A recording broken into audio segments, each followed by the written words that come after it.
और जैसे अभी आपने भक्ति की बात की, तो सागर एक ना ये हमारी सोसाइटी में बहुत पुराना माना गया है कि हनुमान चालीसा, हनुमान जी की भक्ति, बजरंग बाण, हनुमान अष्टक, है ना, ये सारे चीज़ें पढ़ने से भूत पिशाच निकट नहीं आवे वाली वो है, सुनावे। तो डज इट रियली वर्क? भाई ये वर्क करता है, और ये भी आपका ऑरा स्ट्रॉन्ग करता है, ये भी आप कह सकते हैं वही भक्ति का पार्ट ही है। हाँ। ये भी वर्क करता है, और डिपेंड करता है कि आपके साथ जो एनर्जी है, आपके अंदर जो एनर्जी है, आपकी सराउंडिंग में जो एनर्जी है, वो कितनी पावरफुल है।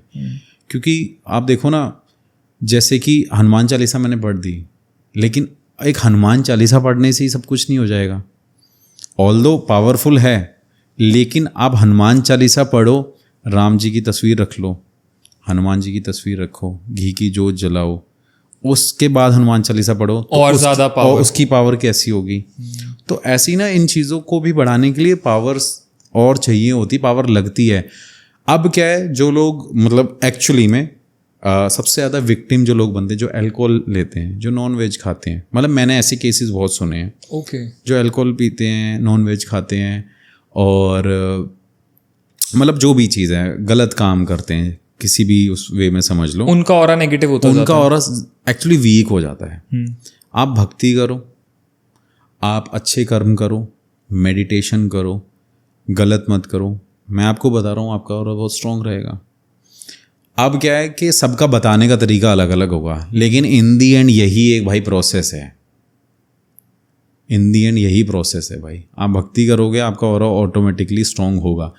अब आप पहले से ही वीक हो, एक तो होता है पहले से ही आप वीक हो, पहले से ही आपने अपने ऑरे पे कभी वर्क ही नहीं किया। मुझे ही नहीं पता, शायद देखो अलग अलग लोग अलग अलग प्रैक्टिसेस कराते हैं, लेकिन जो मेरा मानना है, जो मेरा पॉइंट ऑफ व्यू है, वो यही है भाई। आप भक्ति कर रहे हो ना, भगवान की आस्था के साथ जुड़े हुए हो, तो उतना विश्वास रखो। हनुमान चालीसा से फ़र्क पड़ता है, लोग ठीक होते हैं, डर भी ख़त्म होता है। लेकिन जब जहाँ पे एनर्जीज अगर काफ़ी स्ट्रांग होती है, जैसे कि ब्रह्म राक्षस मंदिर में भी किसी के ऊपर अटैक कर सकता है, क्योंकि उसके अंदर इतनी पावर है। मतलब वहाँ पे भगवान की प्रेजेंस है, और एक ब्रह्म राक्षस एक एंटिटी है जो वहाँ पे उसको हिट कर सकती है। अब लोग कहेंगे अरे यार ऐसे कैसे हो सकता है, लेकिन ब्रह्म राक्षस क्या है? ब्रह्म राक्षस ऑलरेडी इतना पावरफुल है। ब्रह्म राक्षस एक ब्राह्मण का भूत। ब्राह्मण कौन होता है? जिसके पास विद्या होती है, जिसके पास ज्ञान होता है, जो ज्ञान बांटता है।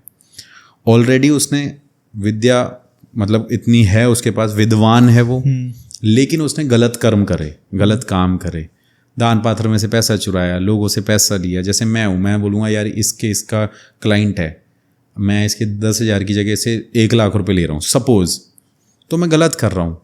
जितना होना चाहिए उतना ही लेना चाहिए, ज़्यादा भी मत लो। तो क्या है, वो चीज़ एक ब्राह्मण ने किया, ऑल्दो मैं भी ब्राह्मण हूँ, तो ऐसे मतलब एक बात बता रहा हूँ, किसी को हर्ट होने की ज़रूरत नहीं है। तो जब आप ऐसे कर्म करते हो ना, तो अब एक ब्रह्म राक्षस की योनि में जाता है वो ब्राह्मण, जो मंदिरों में जैसे जो पुजारी होते हैं ये वो।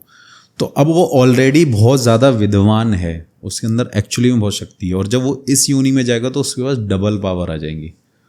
तो वो मंदिरों में भी अटैक कर सकता है किसी इंसान के ऊपर। क्यों? और सबसे बड़ी चीज़ वहाँ पे प्रेजेंस है गॉड की, लेकिन उसकी पावर बहुत स्ट्रांग है। तो हर चीज़ के लिए ना पावर लगती है। तो ऐसी एंटिटीज़ को फिर कंट्रोल करने के लिए और ज़्यादा आपको मतलब किसी एक्सपर्ट की ज़रूरत पड़ती होगी।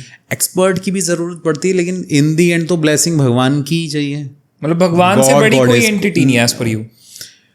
भाई मैं कह रहा हूँ भगवान से ऊपर कुछ है ही नहीं। अगर आप भक्ति में भरोसा करते हो तो आप हर चीज़ से निकल सकते हो, लेकिन आपके मन में अगर ये 2 ख्याल आ जाए, अरे यार मैं इतने पूजा पाठ करता हूँ, ये करता हूँ, वो करता हूँ, उस मतलब बहुत लोग करते हैं। मेरी भी मम्मी परेशान होती है, मैं माता रानी की पूजा करती रहती हूँ और माता ये काम नहीं करे। अरे माता क्यों करेगी भाई? आप अपने कर्म करो। एग्जाम्पल, माता क्यों करेगी? आप जब तक आप अपने कर्म से हो, आपका कर्म ही तो आपके भाग्य बनाएगा। जो आपके भाग्य में लिखा है वो आपको मिलेगा, लेकिन आपका जब कर्म होगा सही तो आपका कर्म भी आपके भाग्य को चेंज करता है। तो मैं वही लोगों को बोलता हूँ कि भाई आप भक्ति से जुड़े रहो, आपको ये चीज़ें कम हार्म करेंगी। अगर जो चीज़ किसी को हार्म करने वाली भी है तो उससे कम हार्म करेंगी। काला जादू लोगों पे अप्लाई इसलिए तो होता है, भक्ति से हटे हुए होते हैं। अगले बंदे को पता होता है भाई काला जादू कर सकते हैं, कर दो यार इसके ऊपर, इसके बस की तो है नहीं, ठीक हो ना।